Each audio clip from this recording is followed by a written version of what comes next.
थे दो भाई, टॉय पे फिर हुई लड़ाई।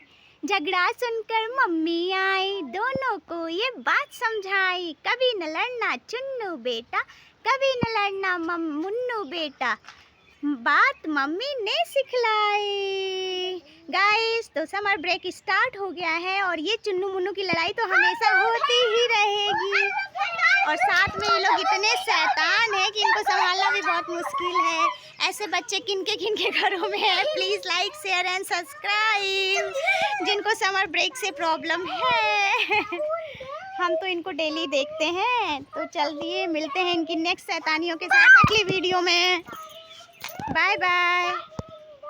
हेलो, बाय बाय बोल दो बेटा, बाय बाय बोल दो। चोट लगाई हो गले पे?